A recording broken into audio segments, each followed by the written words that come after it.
Just waiting for everybody to join. Welcome. I am Amy Vanson with the Michigan Association of Planning, and I am just here to make sure that the Zoom call gets recorded and all of that. And I'm going to turn it over to your hosts and to our presenter. Hi, everyone. Some of you may have met me already if you attend the regular EPP meetings, but my name is Nolan Bergstrom with the City of Kalamazoo, currently Vice Chair of the EPP. With me today is also Jada Tillison Love Porter, who is the current Chair of the EPP, and Amy Vanson, who's our MAP representative and helping us out administratively. I'm going to do a brief introduction to our wonderful guest, Sarah Mills, who's going to talk to us about solar in the state of Michigan.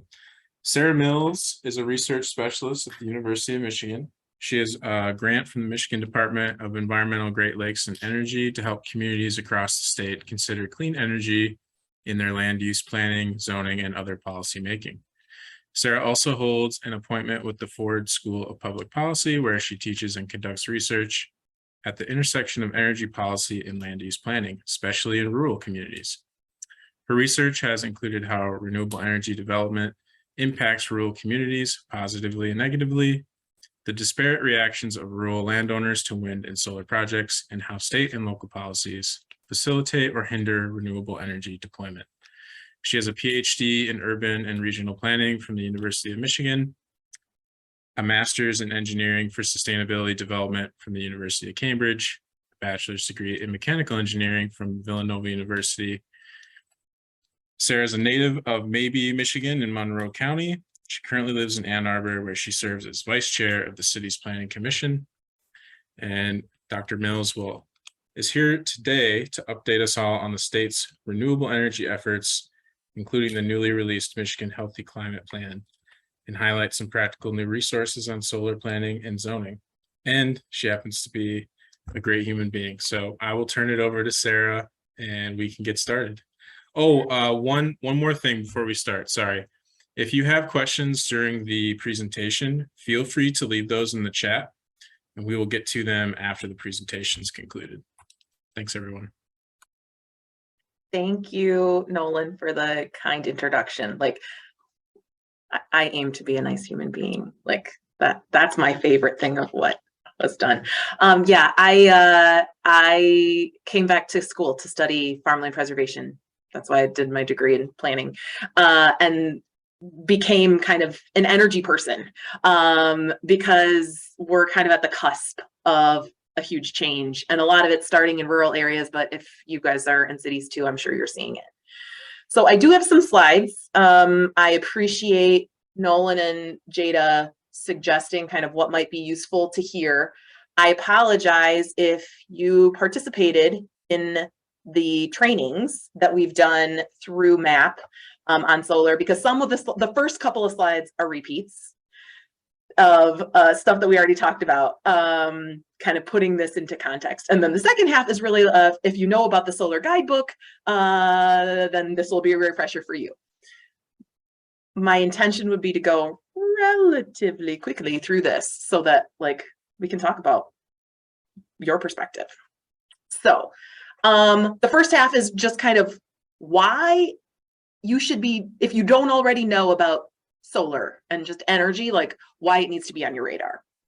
So right now in the state of Michigan, we have about 3,600, even if you don't know energy, like just look at the scale of the units, 3,600 megawatts of renewable energy. This gets us to about 15% of our power coming from renewables. This number here doesn't count rooftop solar. There's not actually great counts of like that. Nobody keeps track of the total megawatts of rooftop solar in the state.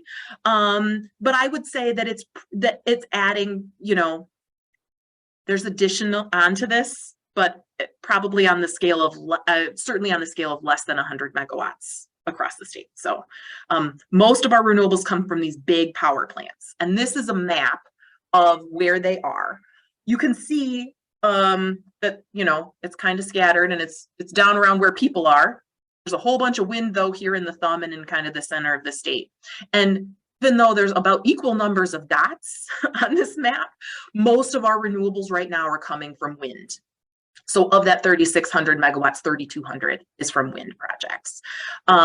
We do have a lot of solar projects right now, but they tend to be relatively small in comparison to a wind project. And my dissertation was on wind as a farmland preservation tool, so I can also talk to you a lot about that. Solar's where it's at. This is where it's coming. So that's why we're going to talk about solar today. Because here is, so that the 3,600 megawatts is what's built. Under study right now. So this is where developers who want to build a big wind or solar farm have to apply with the grid operator to see if there's space on the transmission grid for their project. That process takes 3 to 5 years. So it's kind of an early indicator of kind of what's coming. Under study right now is 13,000 megawatts. So a lot more than what's built. And if you look over here, you can tell by the kind of symbols on the dots that most of what's coming is solar, the yellow dots, rather than the green wind dots. You can see that on the map too. Also, you can tell that it's sort of all over the state, right? So that there's additional green dots of wind in places that don't have it right now. And solar is happening, you know, these large solar projects are kind of under study across the state. This we might come back to this. And I can't, there's not a clear symbol right here to see. There's not like it might be covered up by other ones. These 1,700 megawatts that are hybrid are where it is largely solar paired with large scale batteries to allow for that the solar power that is generated to extend, you know, even after dark. Sometimes it also allows for a smaller connection to the grid because you can push what you can into the grid, hold some in storage, and then use, you know, push the rest later on, again, after dark. But that's kind of what is coming. Notably, in addition to this shift from wind to solar, there's also a huge shift in the scale of solar projects. So maybe in your community, or maybe driving by, you've seen an existing solar farm. The solar farms that we have in the state right now, again, on average are 11 megawatts. The megawatt takes up about 5 to 8 acres. So on average, the solar farms are, you know, 55 to 88 acres in size. The biggest solar farm right now, that's like half of our capacity, is 1,900 acres here. This one is in Shiawassee County. So, and if you don't know exactly where Shiawassee County is, it's between, I would say between Lansing and Flint, like more or less. This is a picture from a project that spans about 250 acres that's in Lapeer. But what is coming is not consistent with what, you know, kind of the average project that we're seeing. It's way bigger. So the average of those projects that I showed you on the previous map is 153 megawatts. So this is talking about, you know, 750 to 1,200 acres each. So, you know, 1 to 2 square miles. The biggest in the kind of development queue is 500 megawatts. So that's, you know, more along the lines of 3,000 acres. So a lot bigger is what's coming. I also want to be clear that like not everything that I showed you on that previous map is going to be built.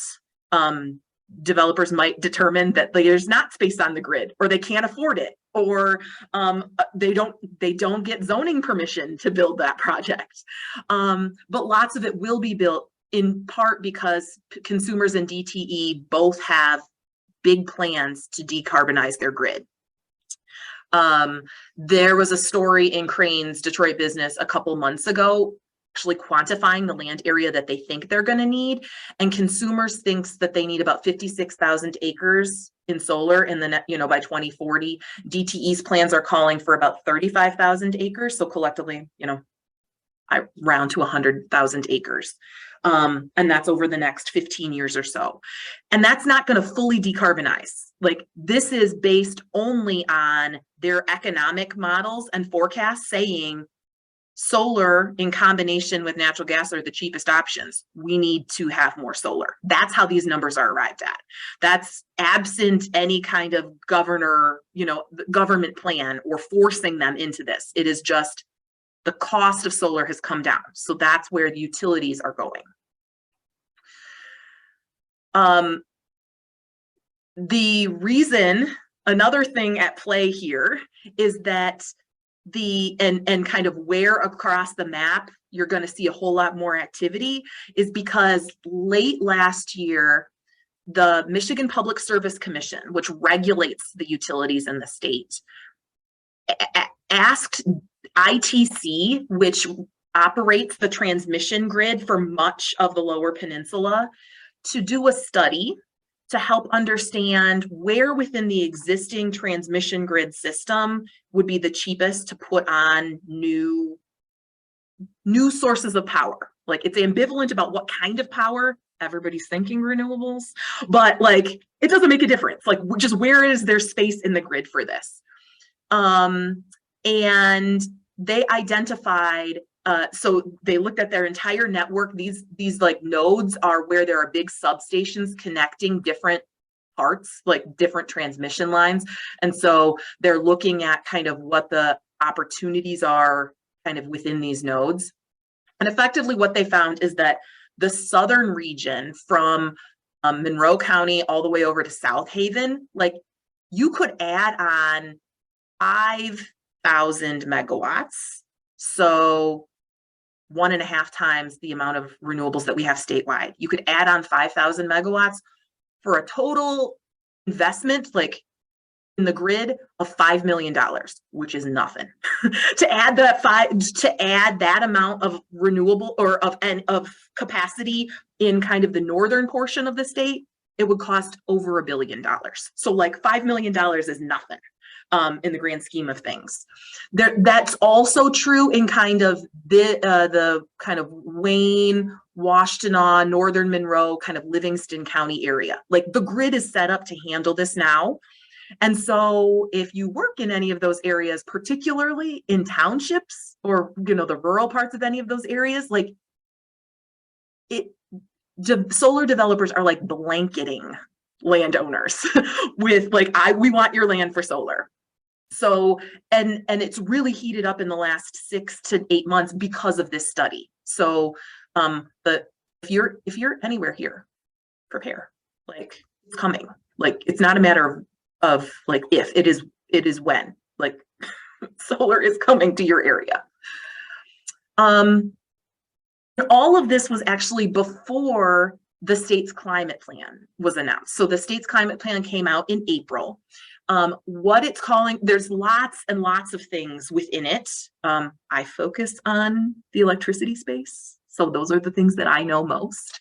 And what's relevant to this discussion is that plan is calling for 60% renewables by 2030. Again, what we have right now is about 15%. That is a lot. And it took us 12 years to get to 15% renewables.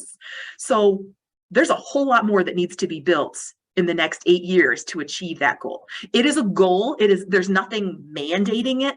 Like, there's no legislation. Even so, this is like, there's talk of like whether there should be legislation forcing utilities to get this. The way that they intend to achieve it, in the kind of strategies in the plan to achieve that renewables goal, are supporting voluntary green pricing programs. So if you're in kind of DTE side, it's called My Green Power, where you can sign up to get more of your electricity from renewables. So that's the kind of voluntary green pricing programs that there's talk about, which in order to, first of all, you have to have people willing to sign up for those, but you also need to build the power plants that provide those electrons.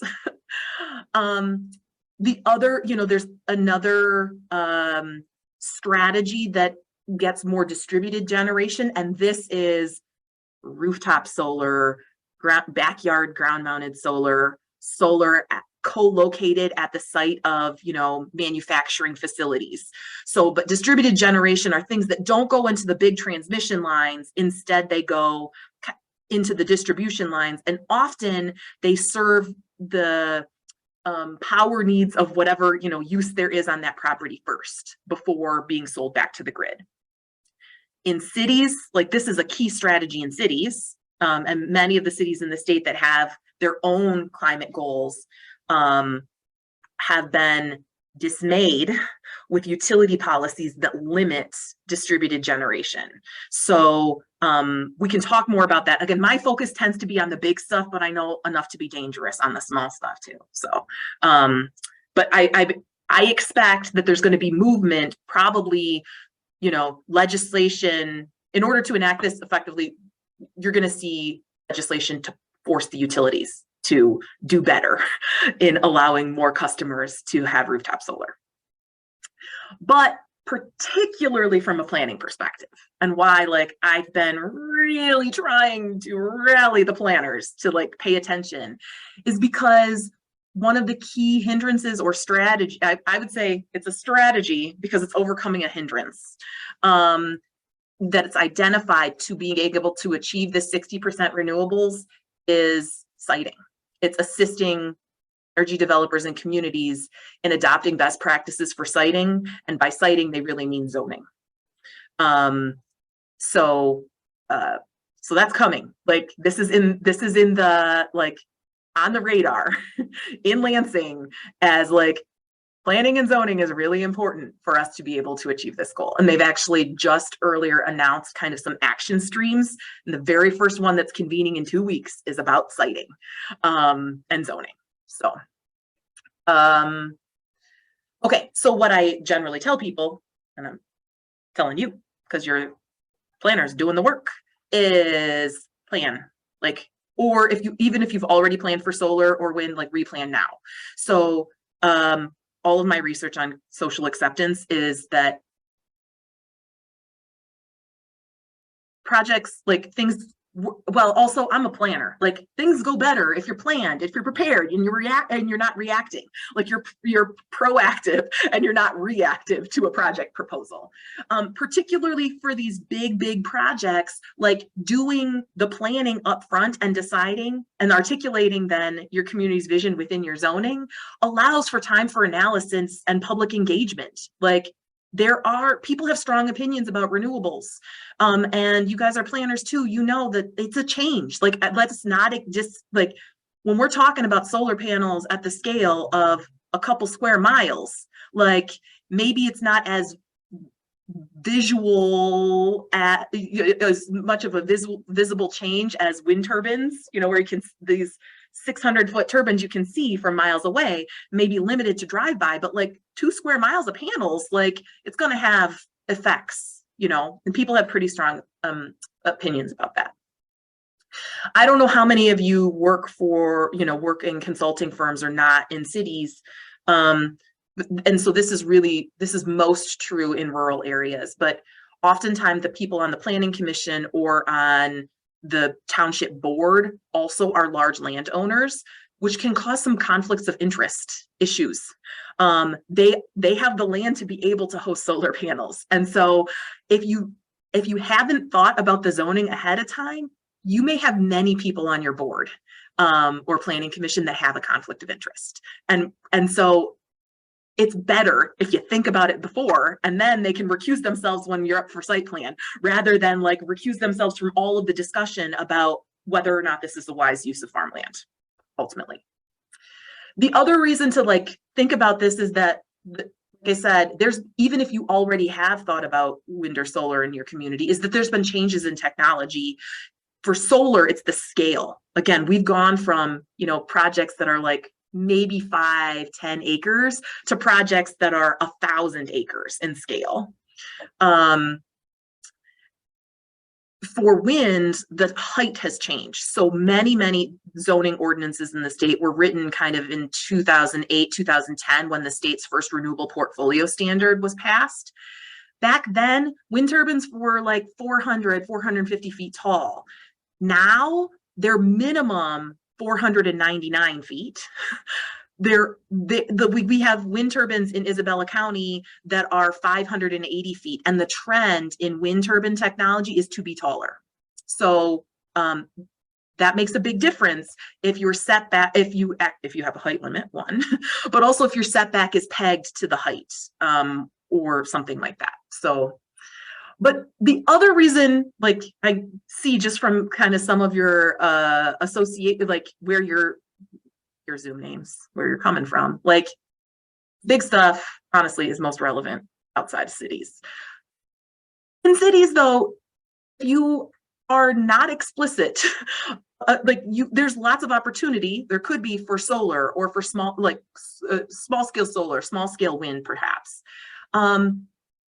My sense is that even if your zoning ordinance doesn't say anything about solar right now, you probably have it. You're just interpreting, like you're treating ground mounted solar as an accessory, like how you do any other accessory structure, or rooftop solar as, just the way that you would treat, the roof of any building.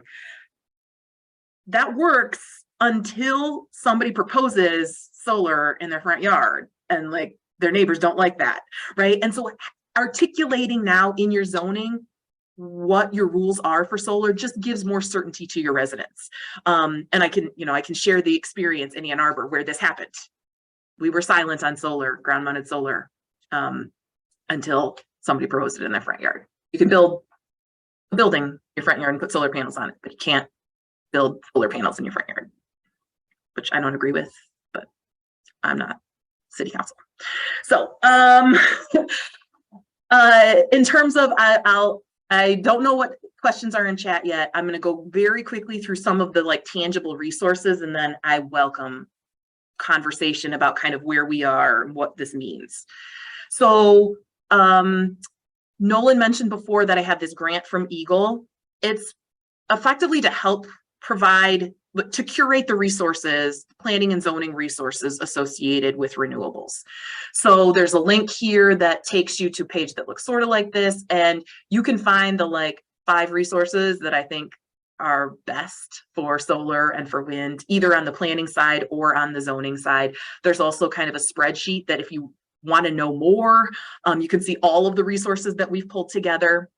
We've got some case studies and frequently asked questions that are also available. So case studies of existing solar projects, or kind of FAQs about do solar panels contribute to PFAS contamination?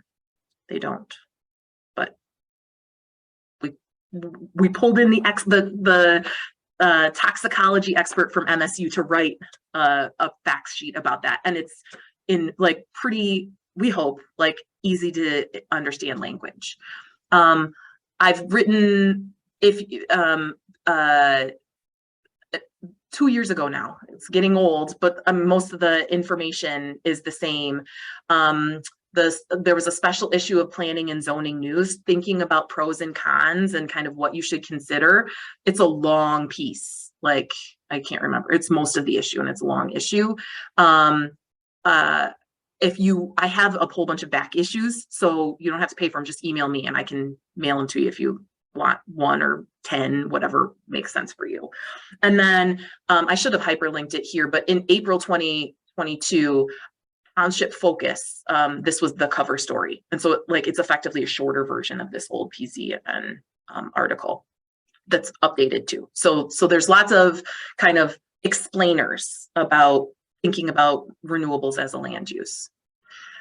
Another thing that we did through the grant, and you can see that I shifted because this is work that I did with Michigan State Extension, is that we have this new guidebook that is planning and zoning for solar energy systems. First of all, I don't see any of them joined, but I wanted to shout out to the planning students that helped us write this first. They get top billing here.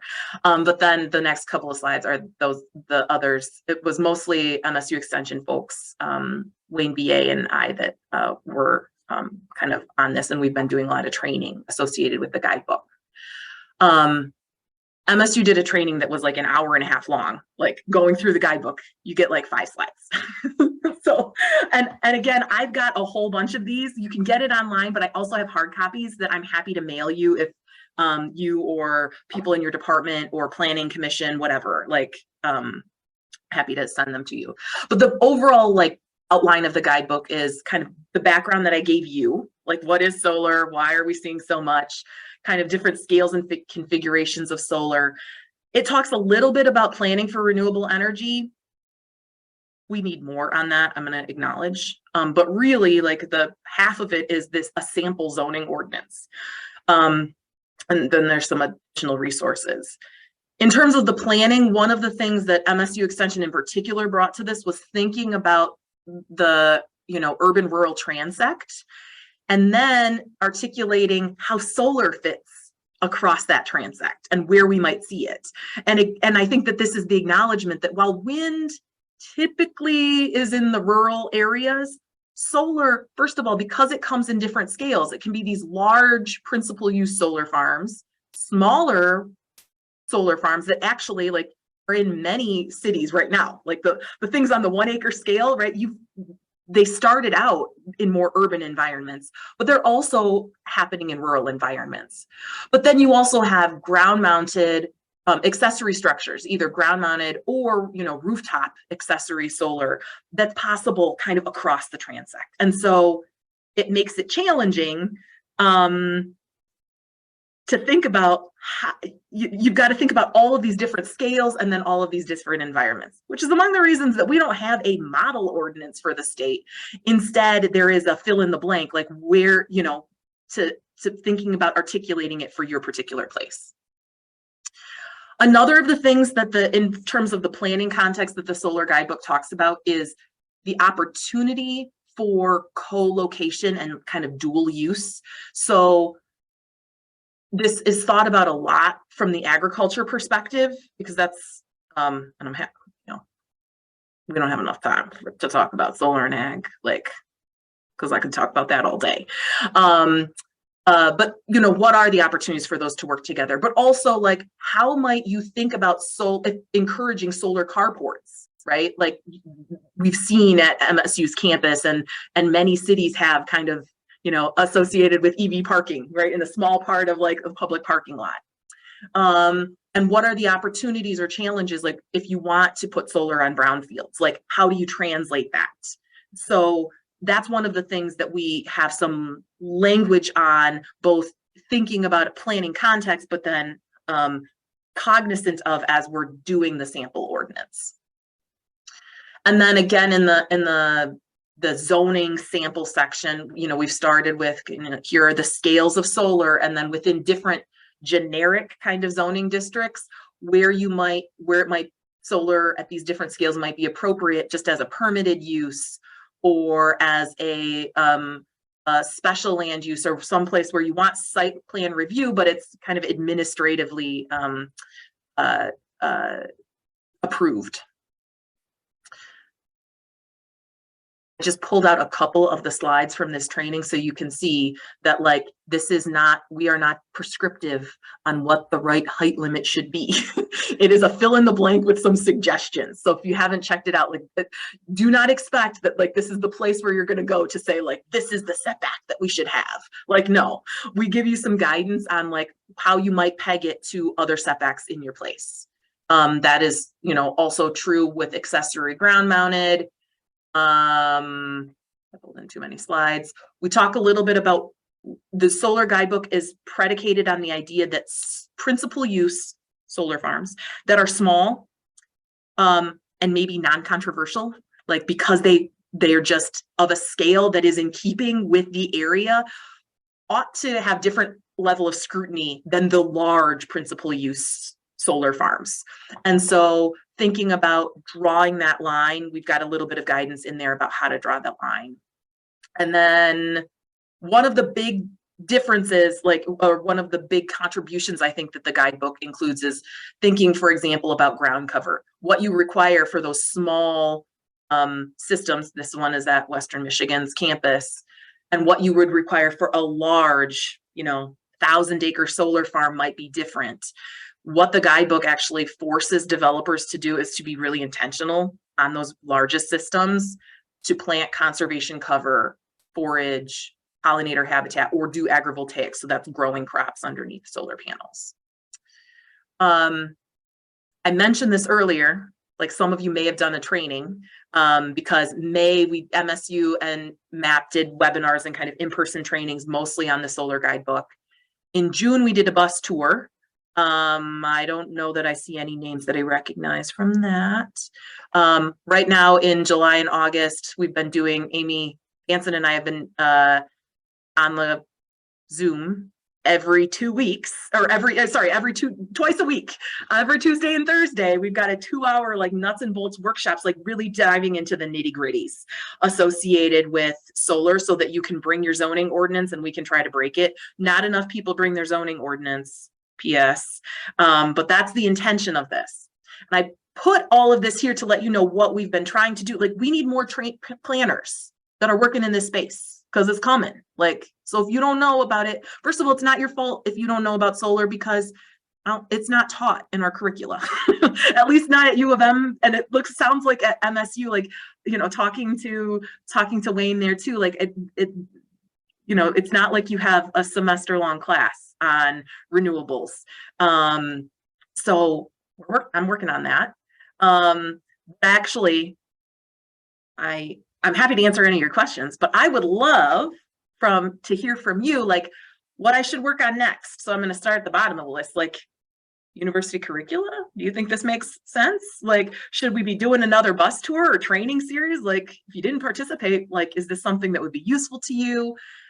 I wonder if in your work you've heard about hydrogen facilities, and I should be doing kind of a similar guidebook on hydrogen or energy storage. Actually, that one I'm going to do, because batteries are coming and we need to have good guidance on kind of what that means. But then the other things that I've been thinking about are doing an overlay district template, particularly for large solar farms. Like, I think that we need a different tool. And maybe a PUD template too, because I think in some places that allows you to find some additional community benefits associated with it. So take a look at this. I'd love your thoughts on what I should do. But also, I also will give you the opening that, like, I'm funded by Eagle to help, like, literally my grant is help communities across the state set policies. So I have colleagues that work a lot more with urban, like, cities, doing a range of clean energy things. I was talking to Jada beforehand, like, we have a partnership with Michigan Green Communities. So we organize those that achieve gold and silver status can be part of the Catalyst Leadership Circle, and we help connect those communities together. Usually that's kind of the sustainability director, maybe not the, you know, it's not the planners necessarily. But we're doing some of that work, but I've spent a lot of time in rural communities too. So, but in that, I mean, I can offer feedback on draft zoning language, give a presentation to the board or planning commission about, like, this kind of thing, right? More details of whatever the energy topic is that is on the agenda, or, you know, on your mind. I'm in a couple of weeks, Livingston County, I'm doing a special solar tour for them, taking them out to a solar farm, because there's a lot of solar development going on there and they just want good information. Or, like, really be a sounding board for you all, like, if you want. So, like, what should we, how should we implement? Like, we've got a climate plan in our city, like, we're struggling with the implementation of it. Like, I both from day job, but also, again, being on the planning commission in the city of Ann Arbor, we're in that situation too. Here's my email and phone. And also, I'm looking for, like, you know of anybody wants to help along with this, like, we got more work right now at U of M than what we can handle, and so there may well be a job posting coming out soon. I'm happy to forward it on to anyone that you might recommend. So, all right, I'm going to stop sharing my screen so I can see your faces better. And Nolan, what questions came in? Yeah, thanks for those of you who are here and posted questions in the chat. I'm going to get through those chat questions first, then we'll have a little more open forum style and let people chime in, raise their hand. So Corey Christensen was asking about, maybe they missed it, but could you provide some clarity on what constitutes utility scale solar development? This is me being an old person, and it's making it hard to learn new tricks, to be honest. So when I use utility scaled, meaning principal use solar, it's going directly to the grid rather than it's distributed generation, first serving the needs of the residents, commercial property on that site. We intentionally, in the solar guidebook, actually, like, this is where, like, shame on me, we moved to the principal use distinction because it can, honestly, if you've got a huge manufacturing facility, the scale, like, you could have a non-utility scale project that's serving them first, right? That's distributed, that's bigger than a small community solar array where it's going directly into the grid. So I think that's it was poor language, but when I say utility scale, I mean, like, it's a power plant, like it's going directly into the grid. This distinction also, I should be really clear, like, there are not enough planners across the country working on energy. And so this utility scale versus distributed generation is something, that's how the energy industry talks. But that is not necessarily planners language, right? Like, we need to think about, like, the land use. And so it's also, like, just kind of code switching between the two audiences. So. Awesome, thank you. Next question is from Robert Lynn with the Detroit Land Bank Authority, asking about the trend of larger solar facilities being developed. Can you talk more about the reason for that trend and whether there is much interest in the 55 to 88 acre facilities in the future? Asking as a Detroiter here, 50 acres sounds doable, but a tall order, 1,000 acres sounds out of the question for us. Yeah. There's economies of scale. That's why, right? Honestly, the existing projects that were built, many of them, people hate to hear this, but it's like either a labor of love, like a pilot, right? Like, it was like a unique situation. And I mean, you can see that when of the solar projects across the state, like, there's a bunch of them that are on college campuses, right? Like, they were totally opportunistic. There was also, for a hot minute, this weird, I don't want to, it's not, that's the wrong word to use. There was a unique situation in energy law. There's a program, a policy called PURPA, P-U-R-P-A, that came into effect back in, like, the energy crisis in the 70s, which, for the record, before my time, I'm not young, but I'm not that old. And effectively what that policy did was, if you had a small facility, it forced the utility to buy the power from you as long as you could meet, like, the price that was set by the Public Service Commission. And the Public Service Commission set a price that, once the price of solar panels started to come down, like, everybody could do, or lots of people could do. So, like, utilities were inundated with these projects that were 1 or 2 megawatts. So, like, 5 to 10 acres, 10 to 20, let's say, acre scale projects. And there are lots of them that are being built, that were built, but it forced this settlement. And the Public Service Commission effectively said, like, you don't actually, you DTE, you consumers don't have to buy all of them. You have to buy lots of them, but you don't have to buy all of them. And they've subsequently, like, kind of changed that policy for those kind of 10-acre scale projects. So there are lots of them, but what is coming is large. Again, like I started out, there are economies of scale. This is getting super wonky, but hopefully you guys are okay with it. Like, I've had students look at this, and actually, Robert, like, I had the state land bank. I had a group of students work with the state land bank to understand limitate barriers and opportunities. I can dig out their report, and happy to talk more to you about that. For solar on those kind of properties, there are a number of, some of them are perception challenges in either brownfields or kind of more urban projects. Like for brownfield, like there's nothing that says you can't do solar. It just seems, from a developer's perspective, it just seems hard, right? Like, I don't know. I know what kind of regulatory environment I'm going to be at if it's on a farmland, but I don't necessarily know if it's a brownfield.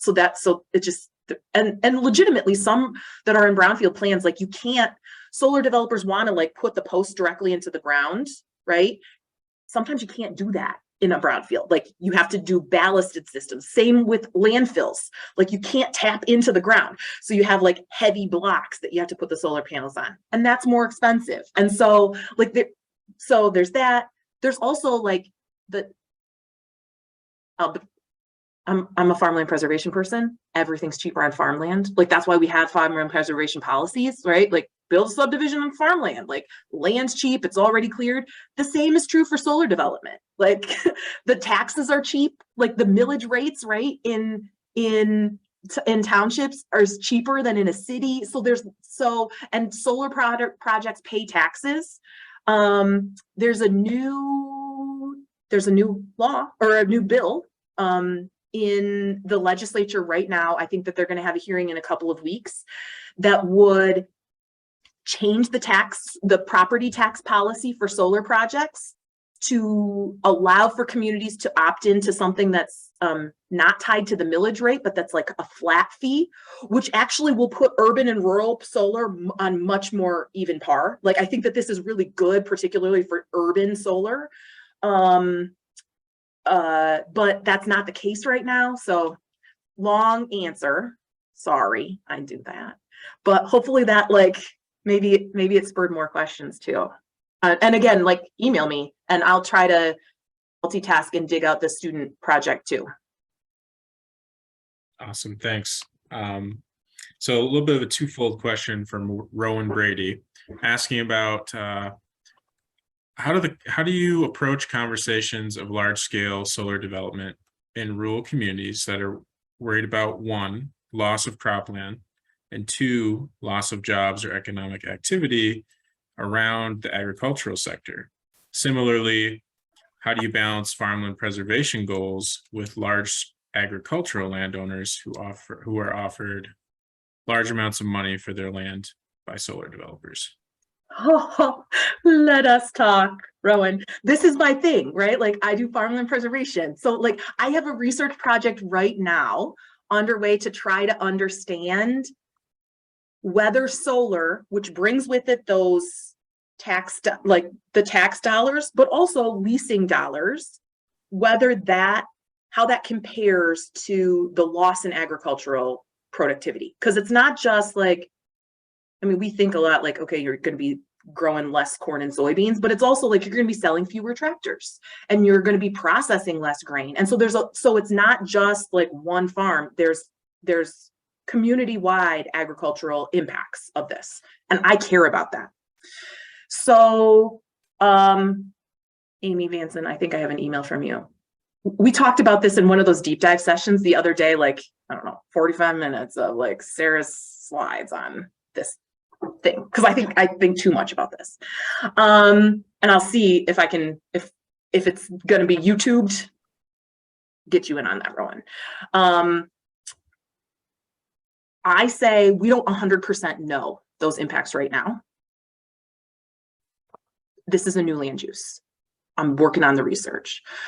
But the other thing that I say is most of our communities talk about farmland preservation as a goal. Most of our rural communities talk about farmland preservation as a goal. But in reality, when you look at their zoning, they allow for a whole lot of non-agricultural things happening in the ag district.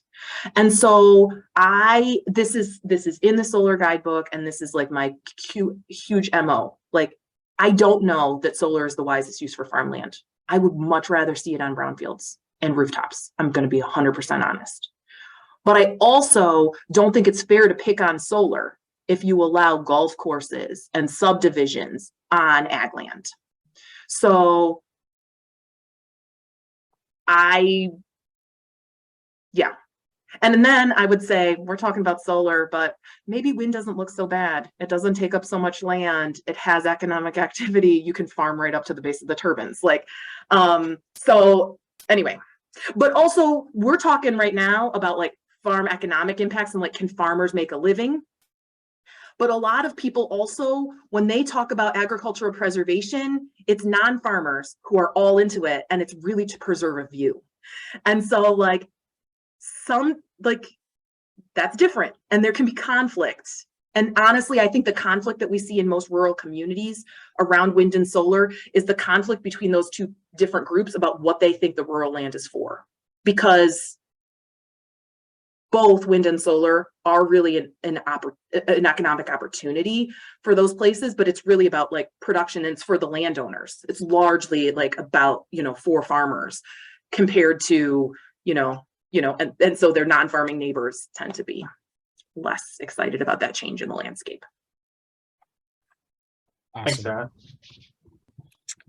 So Jeff is asking about, do you have any knowledge of Tesla's auto bidder? I'm not sure about this one. So Jeff, tell me more. Can you unmute and tell me more? Got a terrible cold, so yeah, I can. Sorry. No, Didn't mean to put you on the spot, but no, the answer is no. no, by all means, sure. So Tesla Auto Bidder is, I suppose, for people who are thinking about this as a business. Of course, I'm all for the environment. I'm all for community impact. But for those who are looking to try to scale up to utility scale and then sell off energy, allegedly Tesla Auto Bidder kind of functions as a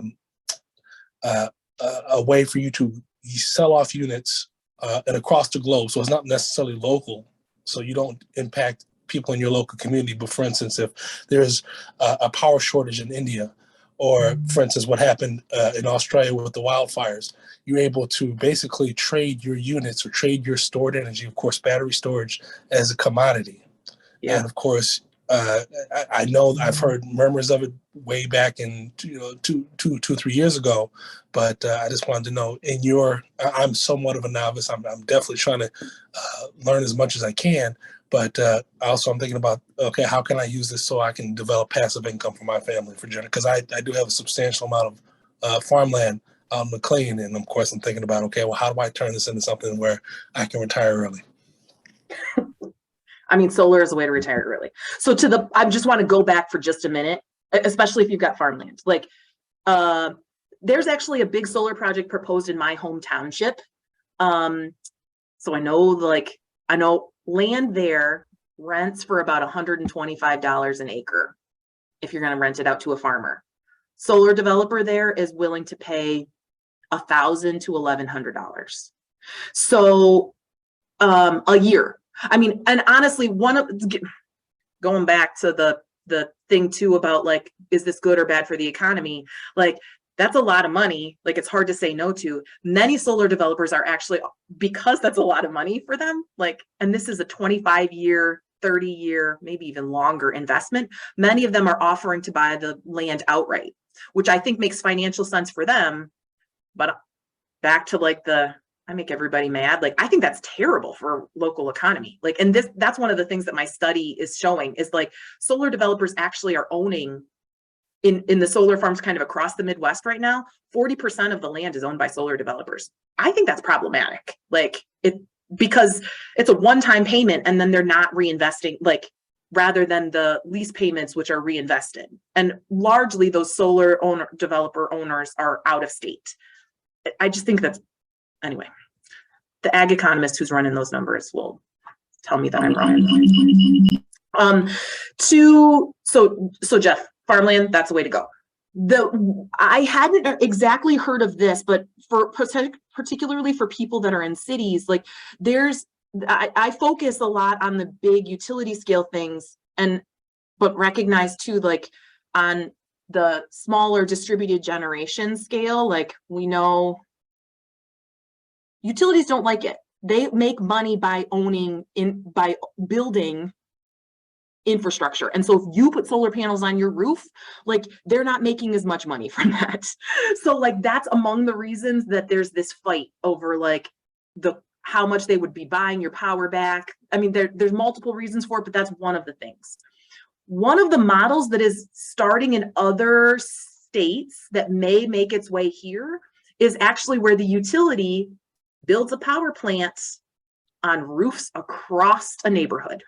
So like where the utility might own those solar panels and they lease your roof from you, right? And so they're sorting that out. Like it's still doing things on roofs on an existing structure and all of the permits that you need to get. This is among the reasons that there's economies of scale, and like finding one field of 160 acres is way cheaper, like getting one site plan review rather than like figuring out the permitting for all of these different roofs. Like there's a difference in just like the cost associated with that and the red tape and that kind of thing.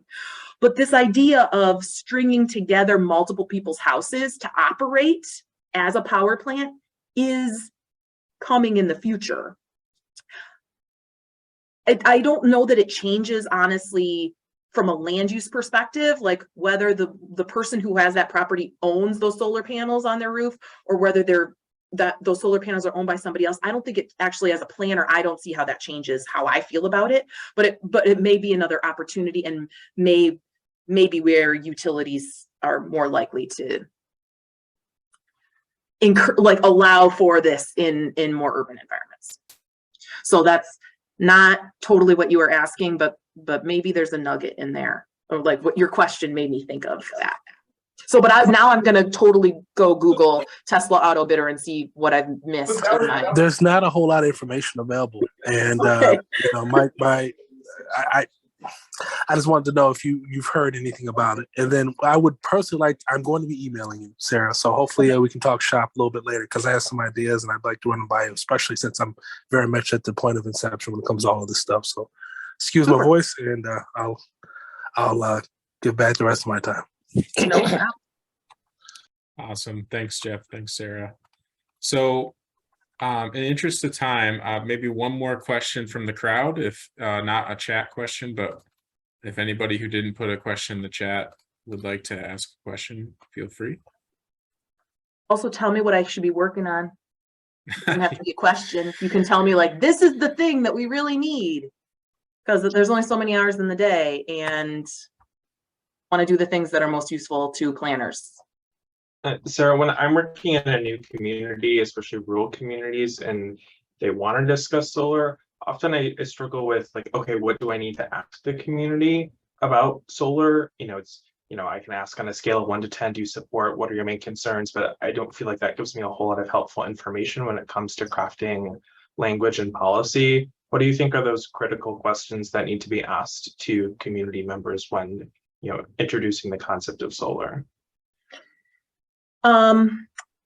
So it depends on the community, right? Like in Ann Arbor, I'm going to say, I ask like, how committed are you to actually local climate action? Because I think there's going to be trade-offs. There's trade-offs with every single energy source. Solar is the viable thing in Ann Arbor. And like, do we really care about front yard solar? Like, I mean, like, how serious are you is the thing that I would ask. But I only talk about climate in Ann Arbor. I'm not talking about climate when I get out into a township. In the township, what I would ask is like, your goal is associated, you have a goal about rural character or about farmland preservation. I would ask what you actually mean by it.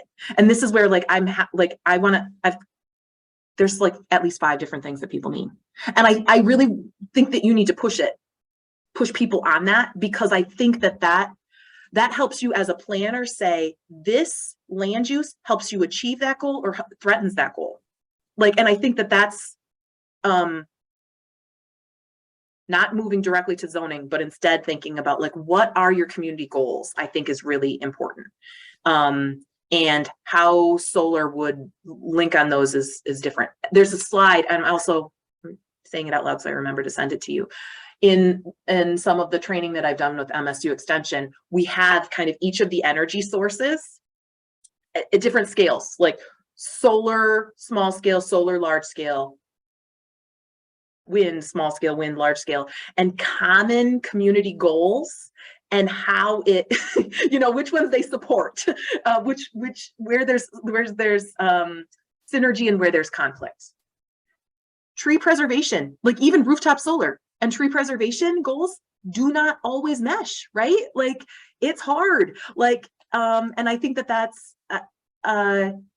sometimes pushing people on that and saying like, okay, climate is a goal and tree preservation is a goal. How are we going to achieve this realistically together? Like where are the opportunities? Because what are we going to do when these things conflict? It's sometimes win-win, and that's amazing. I love it when it's a win-win. It's not always a win-win.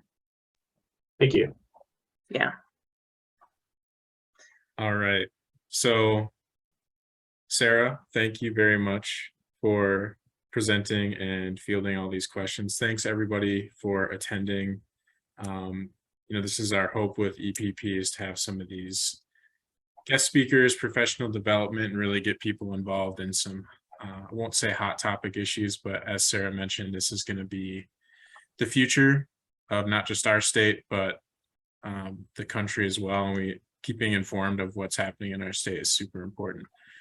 Before we sign off, I just wanted to